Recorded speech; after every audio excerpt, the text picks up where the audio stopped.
¿Cómo están, hermanos? Dios les bendiga.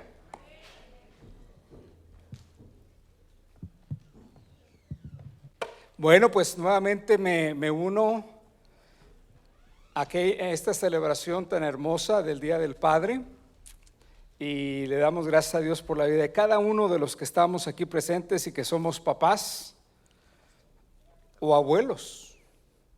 Y déjenme decirles que ya me puedo contar entre ese grupo de los abuelos. Gracias. Pensé que se iba a sentir diferente, pero sí es algo muy especial, créanme, el ver una nueva generación y saber que Dios va a seguir siendo fiel en nuestras vidas. Amén. Así es que un fuerte abrazo a todos los papás que están aquí. Y recuerde que el papá no es solamente el que engendra, sino también el que cría, ¿verdad? Porque en nuestro contexto latinoamericano muchas veces se da esa situación de que el padre no es solamente aquel que engendra, sino aquel que cría. Así es que a lo mejor si tú no engendraste ese hijo, esa hija, pero lo estás criando, tú eres su papá. Y tú también mereces reconocimiento en este día de parte del Señor. Amén. Muy bien, hermanos. Ya estamos concluyendo con la mitad del año de junio. Ya casi, todavía no, pero ya casi, la próxima semana se cierra el primer semestre del año.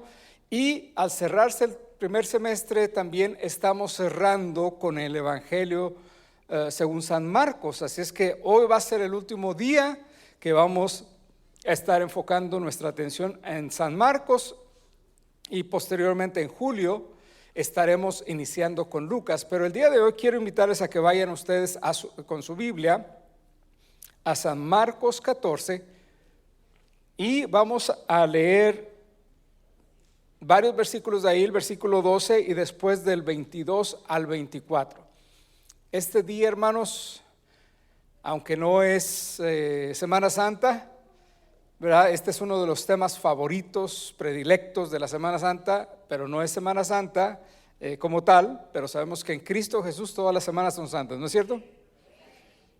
Yo tenía un amigo misionero, bueno, lo tengo, todavía ya es un anciano como de 90 y tantos años, Ricardo Griffin, y un día hablando con una persona de esas que celebran el séptimo día y que guardan el séptimo día, y que dicen que ese séptimo día, si tú no lo guardas, es pecado. Bueno, son puntos de vista diferentes a lo que nosotros consideramos en la palabra de Dios. Claro que es bueno que usted considere el séptimo día, pero no es por obras que somos salvos. Y esta gente, bueno, llega al punto de decir que tiene uno que guardar el séptimo día porque de otra manera pierde la salvación, ¿sí? A ese grado, pierde usted la salvación. Y le decían entonces a Ricardo Griffin: ¿y usted qué día descansa? Si nosotros descansamos el sábado, ¿verdad? Ya sabe usted a quién me refiero, a los adventistas del séptimo día o los sabatistas que le llaman también. Decía: ¿usted qué día descansa? Y dice el hermano Ricardo Griffin: yo descanso todos los días. En Cristo Jesús yo descanso todos los días. Yo descanso desde el lunes hasta el domingo. No tengo un solo día para descansar en Cristo Jesús. Todos los días de mi vida yo puedo descansar en Cristo Jesús. Pero ese no es el tema, hermanos. El tema de hoy es Santa Cena, así es que si tiene su Biblia, y si no, pues póngase de pie, lo vamos a ver aquí proyectado y va usted a ayudarme a leer la palabra del Señor. Recuerde, yo voy a leer el primer versículo, el versículo 12, después usted sigue con el 22 y nos unimos todos en el 24. El primer día de la fiesta de los panes sin levadura, cuando sacrificaban el cordero de la Pascua, sus discípulos le dijeron: ¿dónde quieres que vayamos a preparar para que comas la Pascua?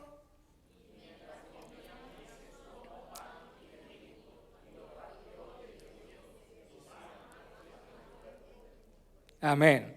Tomando la copa y habiendo dado gracias, les dio y bebieron de ella todos juntos, y les dijo: esto es mi sangre del nuevo pacto que por muchos es derramada. Vamos a orar. Padre, te damos muchas gracias el día de hoy, que estamos honrando a los padres, pero también, Señor, sabemos que tú tienes un mensaje para tu iglesia, para ellos en particular, pero también para tu iglesia a través de este pasaje. Así es que dejamos nuestra mente, nuestro corazón, Señor, nuestro intelecto en tus manos, rogándote, Espíritu Santo, que tú seas el que vengas a enseñarnos, que unjas mis labios, que los limpies, Señor, y que le des a tu pueblo oídos abiertos para escuchar tu palabra y corazones prestos para ponerla en práctica. Te rogamos esto en el dulce nombre de Cristo Jesús. Amén. Puede sentarse, hermano. En el versículo 22 de este pasaje que ya leímos, bueno, para empezar, recuerden que en el ministerio de Jesús sucedieron muchos milagros. Dios habló a personas las cuales ni siquiera aparecen los nombres ahí. Cuando ya se venía esta festividad de la Pascua, la última Pascua que Jesús comería con sus discípulos, los discípulos estaban preocupados, ya se venía el día y Señor Jesús, pues ¿qué quieres que hagamos? ¿Cómo vamos a celebrar la Pascua? Yo no sé si usted sea de los que en la familia siempre está al pendiente de los cumpleaños y aniversarios, pero siempre hay una persona en la familia, ¿no es cierto? Por ejemplo, en mi familia, de parte de mis papás, ¿verdad? Mi hermana, la menor, ella es fiestera, Saraí. Y ella siempre está al pendiente de todas las fiestas, y ya se viene una fiesta y ya empieza a organizar. Por ahí tenemos un chat a través del WhatsApp, y yo me entero porque pues yo soy parte de ese chat, ¿verdad? No porque yo pueda estar allá, me encantaría estar allá, pero pues no estoy. Pero ella comienza a organizar y ya se viene tal festividad y tal cumpleaños, y que ahora el Día del Padre y cómo vamos a celebrarlo, y que tenemos estas opciones, que qué quieren comer, y pone ahí moviliza a la familia, hermanos, a votar para ver qué van a comer, cómo se van a organizar, de a cuánto les va a tocar, ¿verdad? Porque ahí decimos en México, es mocharse, es cooperar, ¿verdad? Cada quien pone su parte y juntos celebran como familia las festividades. Seguramente en el grupo de los discípulos también había uno que otro de esa forma, que pensaba de esa forma y estaba al pendiente. Ya se venía la Pascua y le dicen: Señor Jesús, ¿qué vamos a hacer? Y Jesús les da instrucciones precisas. Van a entrar a la ciudad, van a ir hacia el pozo y ahí van a encontrar una persona, lo van a seguir, y ahí donde se meta le van a preguntar y le van a decir: ¿dónde está el aposento alto donde el Señor va a celebrar la Pascua? Imagínense. Para eso Dios ya tuvo que haberle estado hablando a la gente de la casa, ¿no es cierto? Porque dice preparado.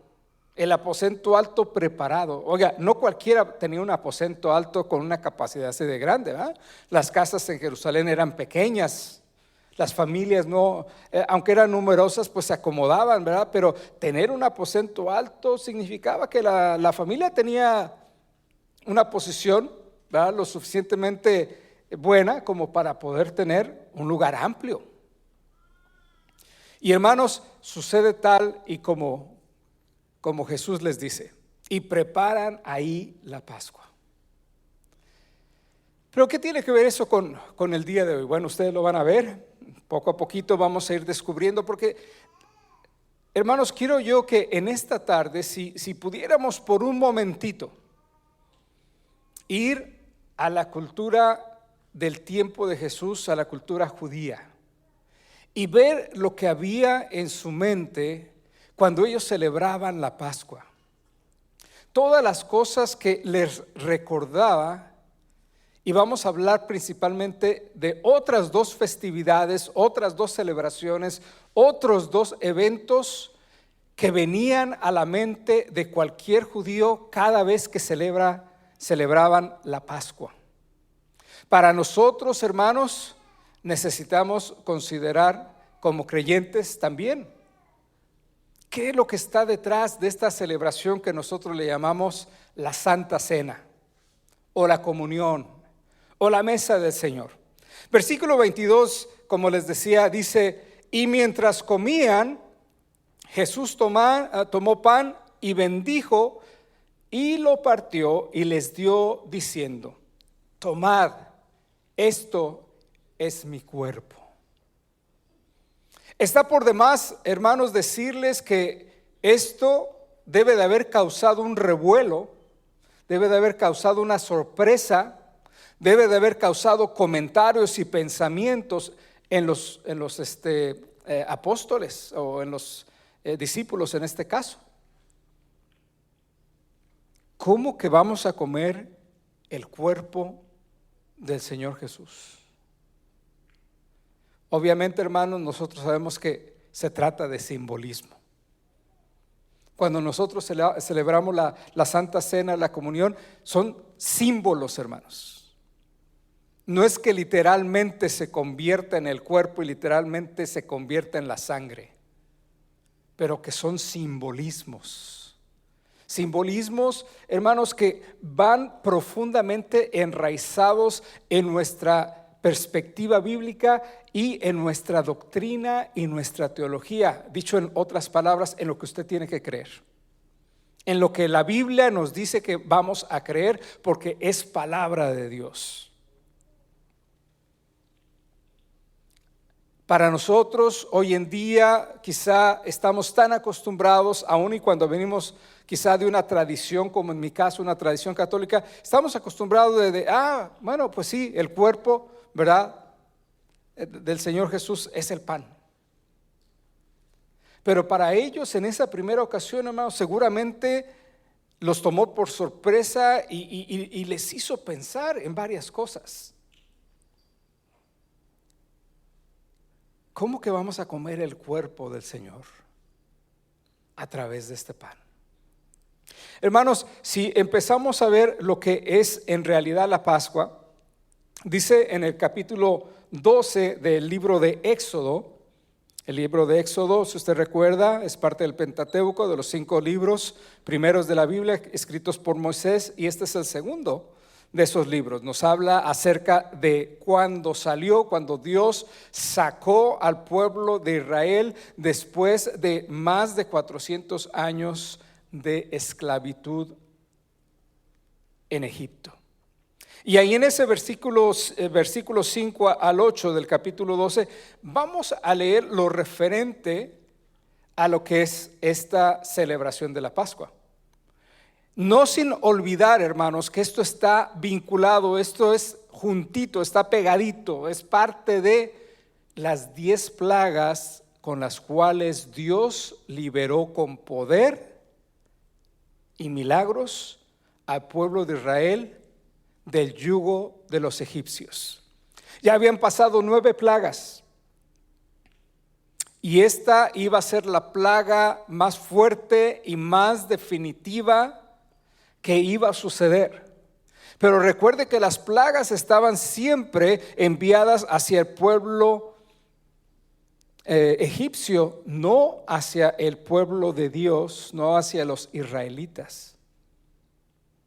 Los israelitas estaban siempre librados y hasta este momento, hermanos, no habían tenido que hacer nada, absolutamente nada, para que fueran librados de las plagas. Pero en esta última y 10ª plaga, ellos van a aprender algo que es muy importante: la obediencia y el simbolismo que Dios quiere que nosotros aprendamos. Y es por eso que ahí en los versículos 5 al 8 de Éxodo 12 dice: el animal será sin defecto, hablando del sacrificio, ¿verdad?, macho de 1 año. Lo tomaréis de las ovejas o de las cabras y lo guardaréis hasta el día 14 de este mes. Y lo inmolará toda la congregación del pueblo de Israel entre las 2 tardes. Y tomarán de la sangre y la pondrán en los postes y en el dintel de las casas en que lo han de comer. Y aquella noche comerán la carne asada al fuego y panes sin levadura, con hierbas amargas lo comerán. El pueblo musulmán, hermanos, en el mundo tiene una celebración también que recuerda un sacrificio. Y algo que impacta la vida de uno, hermanos. Los 3 años y medio que estuve yo en Turquía me tocó ver 3 veces el sacrificio del cordero, que le llaman ellos Kurban Bayramı. Y hermanos, es que pasan vendiendo, pasan la gente que trae sus corderitos, vendiéndolos por la calle. Usted escucha el balido de todos, ve, ve, ve, por todas las calles. Y empieza a salir la gente y le dice, a ver, a mí dame aquel, a mí dame este otro. Y nosotros vamos a comprarnos con la familia de junto, porque somos una familia pequeña, pero vamos a comprar ese corderito de ahí y aquel también. Y hermanos, toda la gente compra un cordero. En su defecto, hay familias muy grandes que incluso llegan a comprar hasta una res. Y el día del sacrificio, la forma en que ellos sacrifican al cordero es que le cortan el cuellito y lo dejan desangrar.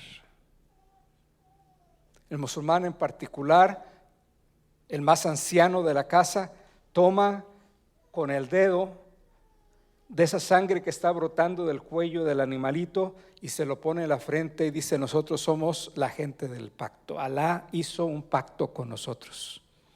Y después los hijos varones se forman y el padre es el indicado para tomar y poner en cada uno el frente de su cabeza, ¿verdad? En la frente una gota de sangre de ese sacrificio. Y después los hijos, si ya tienen hijos, también forman a sus hijos varones y repiten lo mismo. Esto, hermanos, es parte de la tradición musulmana. Me imagino yo, porque nunca he estado yo en Israel, pero que si se celebrara la Pascua como debe de celebrarse, sería algo muy parecido. Ese día, cuando empiezan a lavar la sangre que se derramó de ese sacrificio, las calles de la ciudad literalmente se ven inundadas con un río de sangre. Agua y sangre se mezclan en las calles. Y donde yo vivía en Ankara, la capital, es un lugar hagan de cuenta que ustedes viven por allá por Belbacol, por allá por, yendo hacia Chattanooga, una zona con muchas lomitas, y usted veía cómo el agua caía desde arriba de la loma mezclada con la sangre por las calles. Es impresionante, hermanos. Esa impresión no me la puedo yo quitar. Pero vamos a ver un poquito de eso más adelante también. Al pueblo de Israel se le pidió que ofreciera un sacrificio en esta 10ª plaga y que al sacrificar al animalito tomara de esa sangre y pintara los lindeles de la puerta de la casa. Y con esa mancha de sangre, el ángel de la muerte que iba a pasar esa noche se iba a detener y se iba a ir de largo a la siguiente casa. Y si el ángel veía otra casa también marcada con la sangre del cordero, iba a seguir hasta encontrar una casa donde no hubiera mancha, y entonces entraba y asesinaba al primogénito de cada familia. No solamente hombres, aún animales. Ese fue el juicio más fuerte que Dios trajo al pueblo de Egipto por no dejar ir al pueblo de Israel libre. Y entonces los israelitas recordaban que en medio de esta celebración había un precio de sangre, había que pagar un precio que era la vida del cordero, pero también había toda una celebración donde como familia se unían para comer. Y está especificado el tipo de alimento que iban a hacer, cómo iban a preparar al corderito. No había de que, pues yo quiero que hagan un caldito, ¿verdad? Una sopita con el corderito. A mí me gusta más la sopa que si lo fríen o si lo asan. No, Dios daba instrucciones precisas de cómo se debería de comer la Pascua. Y todavía en el tiempo de Jesús se celebraba la Pascua de la misma forma, porque esto, hermanos, había sido llevado de generación en generación. Los padres se lo pasaban a los hijos, y cuando esos hijos crecían se lo pasaban a los hijos, y así de generación en generación iba pasando esta tradición, pero siempre explicando el porqué. El problema a veces, hermanos, reside cuando nosotros tenemos algún tipo de costumbre, de tradición, y ya no sabemos ni por qué. ¿Y por qué se hace? Pues porque así es. Sí, pero debe de haber alguna. No, pues es que así es la tradición. Debemos de buscar las razones, hermanos. Debemos de indagar. Y el pueblo de Israel estaba consciente desde el principio lo que Dios quería a través de la Pascua. Y eso era lo que estaban celebrando, esto era lo que estaban los discípulos recordando en ese día. Pero hay algo más. Hay otra celebración, hermanos. Hay otro evento también en el pueblo de Israel. Y cuando vamos a Éxodo, en el capítulo 22, vemos cómo... Perdón, ahí hubo un pequeño error de mi parte, hermanos. Debe ser Génesis 22:2. En Génesis 22 encontramos a Abraham y cómo Dios le dice: Abraham, quiero que tú sacrifiques a tu hijo, a Isaac. Ese hijo, hermanos, que había sido prometido y que por muchos años habían esperado Abraham y Sara, ahora ya era un adolescente. Y de pronto, de buenas a primeras, un día Dios le dice a Abraham: quiero que sacrifiques a tu hijo Isaac. Hermanos, esto levanta muchas preguntas, ¿no es cierto? En el tiempo en que esta escritura se revela, hermanos, había muchos pueblos con muchos dioses, y la mayoría de ellos, eso era lo que pedían de la gente que los seguía: sacrificios. Y sacrificios que llegaban al punto de pedir los hijos.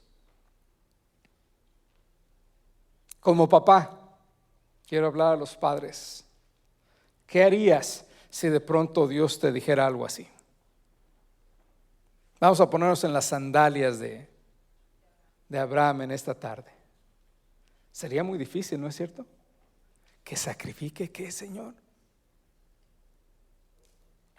¿Que sacrifique qué? No, yo creo que yo no podría hacerlo. Hermanos, no estamos ante un Dios intransigente. No estamos ante un Dios que se goza del sufrimiento de los que le siguen. Pero estamos ante un Dios que de vez en cuando prueba nuestra fe, prueba nuestra entrega, que de vez en cuando trae pruebas a nuestra vida para ver qué tanto creemos en Él. Y muy a pesar de lo que podamos pensar el día de hoy, hermanos, de esta petición de parte de Dios, lo que estaba pasando aquí es que Dios estaba probando el carácter de Abraham, la obediencia de Abraham y ante todo la fe de Abraham. Abraham, ¿me crees? ¿Me crees que yo te di un hijo? ¿Que yo te hice una promesa? Y que te prometí que a través de ese hijo grandes multitudes iban a llegar a conocerme. y que a través de tu descendencia, que iba a ser numerosa, mi nombre sería conocido en todas las familias de la tierra. No hay que olvidar esto, hermanos, porque es importante. Dios es un Dios de promesas y aún en medio de la prueba nos invita a que regresemos y pensemos en lo que Él nos ha dicho ya previamente. Y es lo que sucede aquí en la vida de Abraham precisamente. Entonces, Abraham toma a ese hijo de la promesa, a Isaac. Dice la palabra aquí, y dijo: toma ahora a tu hijo, tu único, Isaac, a quien amas, y vete a tierra de Moría. Moría era un monte, hermanos, y ofrécelo allí en holocausto sobre uno de los montes que yo te diré. Abraham obedeció. Y vemos adelante en los versículos 11 y 12 del mismo pasaje. Vuelvo a pedir disculpas, debe ser Génesis, no Éxodo. Entonces el ángel de Jehová le dio voces desde el cielo y le dijo a Abraham: Abraham, Abraham. Y él respondió: heme aquí. Y dijo: no extiendas tu mano sobre el muchacho, ni le hagas nada, porque ya conozco que temes a Dios, por cuanto no me rehusaste tu hijo, tu único.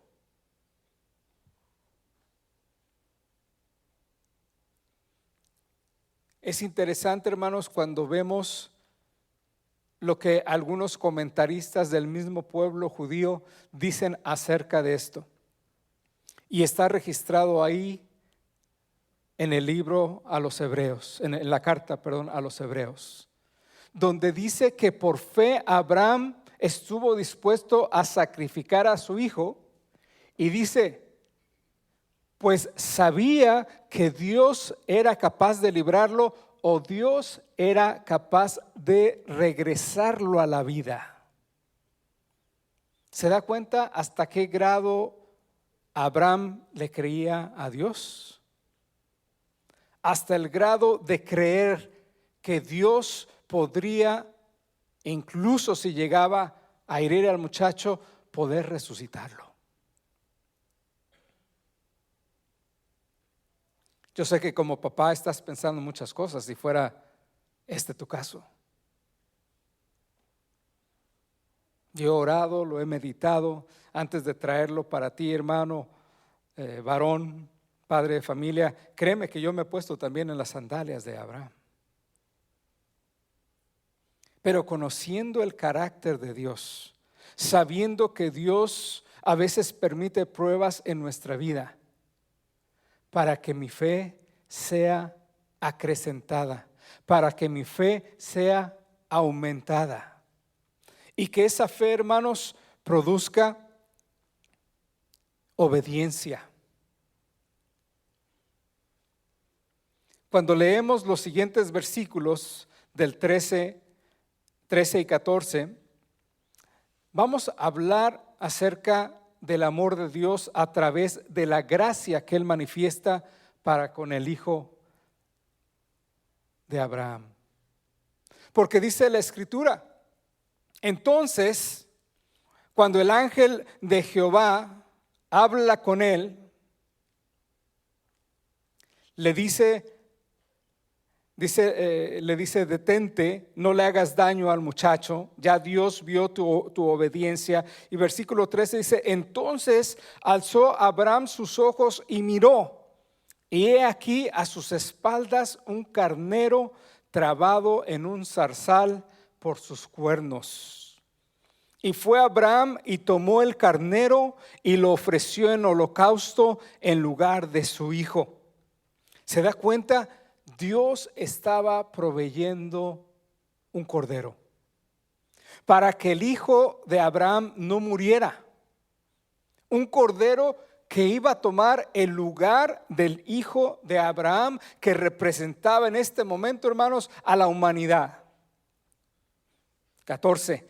Y llamó a Abraham el nombre de aquel lugar, Jehová proveerá. Por tanto se dice hoy, en el monte de Jehová será provisto. Cuando Jesús declara lo de comer su carne, inmediatamente a la mente de los discípulos venía el tiempo de la Pascua. Pero en el caso de ellos, hermanos, su conocimiento iba todavía más profundamente, porque ellos sabían que Jesús ya había sido declarado como el Cordero de Dios. ¿Cómo lo sabemos? Vamos ahora a dar un brinco hasta el Nuevo Testamento y vamos a ir al Evangelio según San Juan en el primer capítulo, versículo 29. Juan 1:29. Juan el Bautista está ejerciendo su ministerio allá en el desierto. La gente viene a él, escucha su predicación, se arrepiente de sus pecados, porque precisamente el ministerio de Juan el Bautista era llamar a la gente al arrepentimiento. Era llamar a la gente a regresar a Dios. Era llamar a la gente a tomar conciencia y preparar el camino para el Mesías. Porque cuando le preguntaron que si él era el Mesías, él dijo: no, yo ni siquiera soy digno de desatar la correa de sus sandalias. Queriendo decir con esto, yo no soy ni siquiera digno de servirle, porque a la hora de desatar la correa de sus sandalias, hermanos, era para lavarle los pies. ¿Recuerda usted cómo Jesús le lava los pies a los discípulos? De eso es de lo que está hablando Juan el Bautista. Que él no era capaz ni siquiera de ser el siervo más humilde para servirle al Mesías.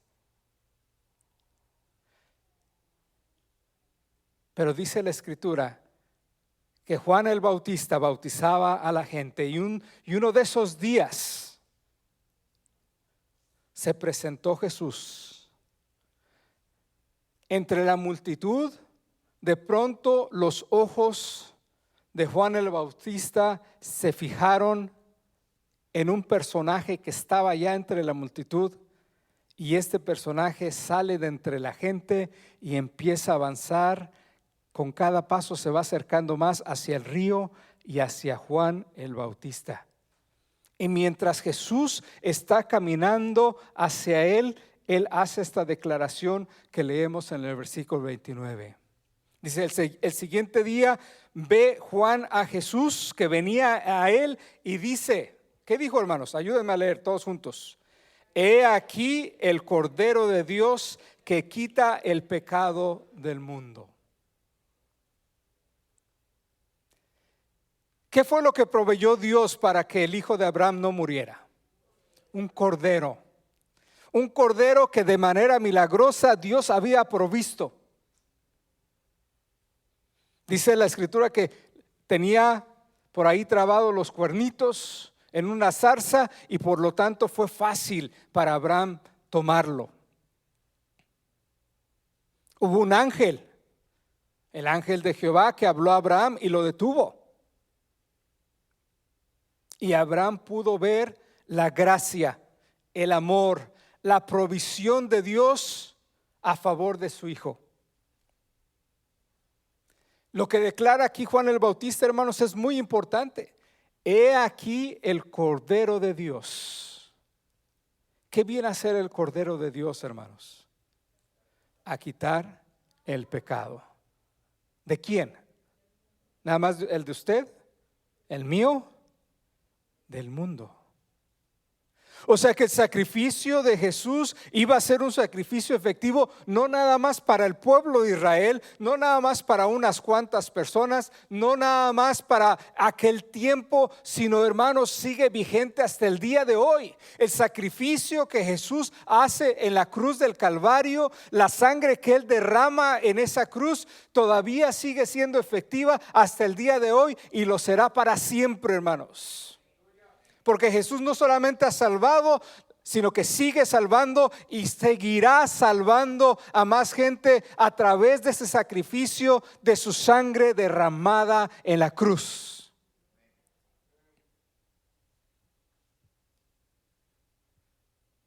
Entonces había mucho más que tan solo la huida de Egipto en la mente del judío. Cuando pensaba en sacrificios, cuando pensaba en un cordero cuya sangre había sido derramada, cuya sangre había cumplido un propósito. Y no solamente era salvar al primogénito, no solamente era salvar a Isaac, sino era salvar a todo el mundo. Regreso al pueblo musulmán, hermanos. Esto es lo que ellos recuerdan. Cómo Dios le pidió a Abraham el sacrificio de su hijo y cómo Dios salvó al hijo de Abraham a través de proveer un cordero. Un cordero. Así es que si en alguna ocasión tú tienes un amigo musulmán y quieres compartirle el mensaje del evangelio, háblale de Jesús, el Cordero de Dios. Háblale de Jesús, el Mesías, el Cordero de Dios, que vino a este mundo para hacer un sacrificio, para que a través de su sangre todo el mundo fuese salvo, todo el mundo fuese perdonado de sus pecados. Pero esto no es una realidad solamente para ellos, hermanos, también es para nosotros. Ya no hablamos de los judíos ni tampoco de los musulmanes, ahora hablamos de los gentiles, usted y yo. Porque esta es una realidad también para nosotros el día de hoy. Amiga que nos visitas el día de hoy, si tú no has escuchado antes acerca del amor de Dios, déjame decirte que Dios te ama. Que dice la palabra en Juan 3:16, porque de tal manera amó Dios al mundo que dio a su Hijo unigénito Jesucristo, para que todo aquel que en Él cree no se pierda, sino que tenga vida eterna. No dice crea como pensando en mañana, dice cree porque la salvación es el día de hoy. Puesto que también dice el apóstol Pablo en Romanos, por cuanto todos pecamos, estamos destituidos, estamos separados de la gloria de Dios. Pero también declara Pablo, mas Dios en esto muestra su amor, en que siendo aún pecadores, Cristo murió por nosotros. Cristo dio su vida por nosotros. Y en esta tarde, amiga, tú puedes decir, Cristo dio su vida por mí. Así es que yo quiero invitarte de una manera muy especial a que no salgas de este lugar si no conoces a Cristo, a que no salgas de este lugar sin haberle conocido como tu Señor y tu Salvador. Porque ese es el propósito de Dios para nuestras vidas. Y no importa cuánto tiempo tengamos en la iglesia, hermano, si nosotros no hemos entendido este mensaje y no lo hemos creído, créeme que estamos en la misma condición de alguien que no ha entregado su vida al Señor. Entonces este mensaje también es para nosotros. Jesús es el Cordero de Dios que quita el pecado del mundo. Durante siglos, hermanos, durante siglos el pueblo de Israel había celebrado la Pascua año tras año tras año, de padre a hijo, de padre a hijo, generación tras generación.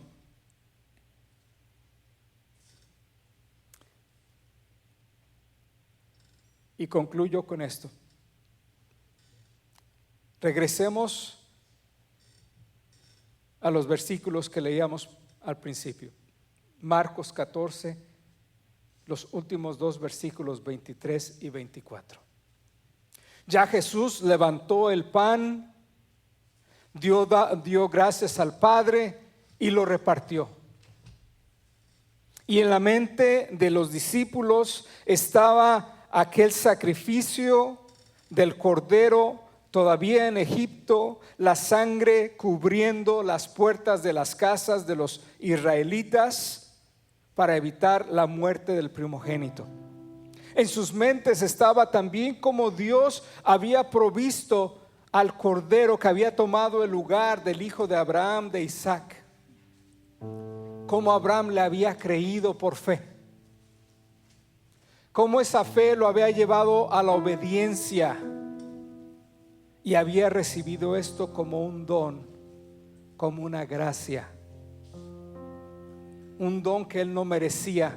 Él no hizo nada absolutamente para merecer esto, pero es por el amor de Dios a Abraham y a su hijo que él provee del cordero. Ese pacto, hermanos, era un pacto en el cual vivía el pueblo de Israel. Y por eso muchas veces cuando eran confrontados con sus convicciones, incluso Jesús los enfrentó en varias ocasiones, sobre todo a los religiosos, y le decían: es que nosotros somos pueblo de Dios, es que nosotros somos la gente del pacto. La gente del pacto. Dios ha hecho un pacto con nosotros, nos sacó de Egipto, nos dio la Pascua, amó al hijo de Abraham, proveyó de un cordero. Pero vivían, hermanos, en un pacto de obras. ¿Y sabe cuántos pudieron ser salvos a través de las obras? Pablo nos lo explica claramente. No es por obras para que nadie se gloríe. La salvación no depende de qué tan bueno seas, de qué tan bien te comportes. La salvación radica en el amor de Dios. Obviamente Dios no quiere que te quedes donde estás, porque si sigues siendo un borrachín, si sigues siendo un mentiroso, si sigues siendo un corajudo, un castigador, Dios te ama como eres, pero Él quiere transformar tu vida. Él no quiere que te quedes como estás.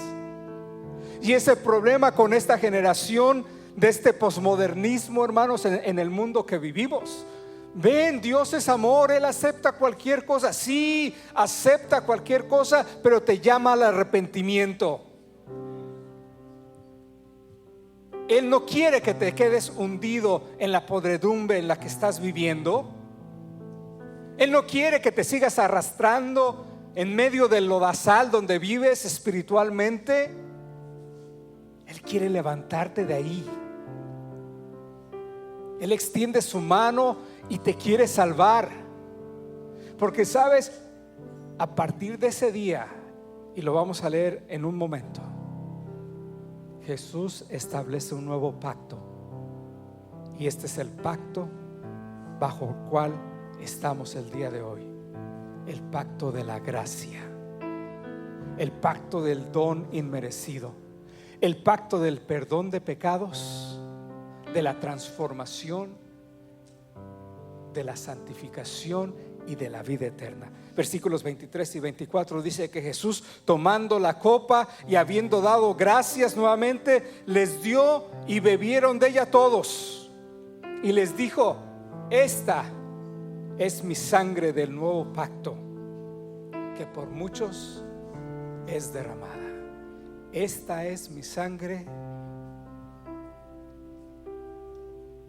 del nuevo pacto. No del pacto en el cual habían vivido siglos, hermanos. No un pacto vetusco, viejo, arcaico, en el cual era imposible ser salvo porque nadie era lo suficientemente bueno para ser salvo a través de las obras. Y sabes, mis primeros 16 años de vida yo viví en ese pacto. Yo quería ser bueno para que Dios me amara. Yo quería ser bueno para que Dios me perdonara mis pecados. A los 16 años, sí, claro, ya tienes pecados a los 16 años. Y si no, acuérdate cómo pensabas a los 16. Acuérdate qué hacías a los 16. Algunos todavía no llegan, pero a lo mejor no necesitan llegar a 16 para saberse que necesitamos de Cristo Jesús. Amén.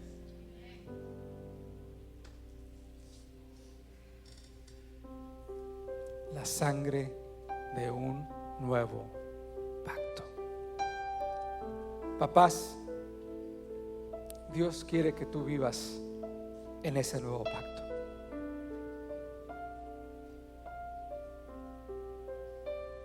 y que si hay algo que cambiar a partir de este día, tú lo hagas. Pero no lo vas a hacer solo. La salvación no la haces tú solo.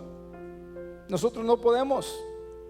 Tenemos que depender de la sangre del Cordero. Tenemos que depender del amor de Dios y de la gracia de Dios. De igual forma, dice la Escritura, que todo el que está en Cristo, nueva criatura es. Las cosas viejas ya quedaron en el pasado. De aquí en adelante todas son hechas nuevas. ¿Y sabes quién te da el poder para hacer eso? El Espíritu de Dios. Por eso dijo Jesús: y no los dejaré huérfanos. Yo rogaré al Padre y les enviará al Espíritu. El Espíritu de Dios, papá, está aquí para ayudarte, para ser ese varón que necesita ser la guía espiritual de su hogar. Satanás muchos años está descalificado, Dice la Escritura que el engañador, él viene para robar, matar y destruir. Y él sigue cumpliendo con su ministerio de presentarse delante de Dios. Fíjate para qué va delante de Dios. Si vieras a Enrique, si de veras lo conocieras, dice que es muy pastor, pero si de veras lo conocieras, verías que tiene esta falta y esta otra y esta otra. Y empieza, hermanos, a acusarme. ¿Y sabes qué dice Jesús?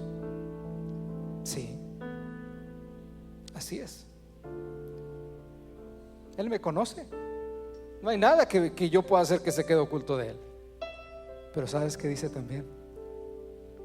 Pero yo morí en su lugar. Yo morí por sus pecados. Esos pecados no están cubiertos, están borrados. El antiguo pacto era cubrir los pecados del pueblo de Israel cuando el sumo sacerdote entraba al lugar santísimo una vez al año y cubría los pecados con la sangre del Cordero. Dice Hebreos que Jesús es el Cordero eterno, que Él hizo un sacrificio de una vez y para siempre. Y Jesús es el que está a la diestra del Padre abogando a favor mío. Jesús es el que está a la diestra del Padre abogando por ti, papá, para que tú puedas seguir creciendo en las cosas de Cristo, para que tú seas el líder espiritual en tu familia, para que tú seas el primero en orar ahí en la casa, para que a la hora de la comida no le dejes a tu esposa que ella sea la que ore. Es para que ya tomes tu lugar y digas: vamos a orar, porque todo lo que tenemos es gracias a Dios. Porque todo lo que tenemos es por este nuevo pacto del cual gozamos en Cristo Jesús. Así es que vamos a darle gracias a Dios porque tenemos frijolitos y tortillitas, y si es mexicano, pues hasta chilito en la mesa. Que cuando vienen los problemas, tú seas el primero en decir: vamos a orar, porque Dios es un Dios de sanidad. Y aunque el niño, la niña estén allá en el hospital, yo creo que Dios lo va a levantar de ahí, porque Dios es poderoso. Papá, toma tu lugar. Créele a Dios. Abraham fue padre y le creyó a Dios y pudo ver la gracia de Dios en su vida. Y estoy seguro que tú la has visto, no una ni dos, sí, quizá más veces. Pero quizá haya también aquí entre nosotros algunos que aún no han tomado su lugar en la familia. Es tiempo.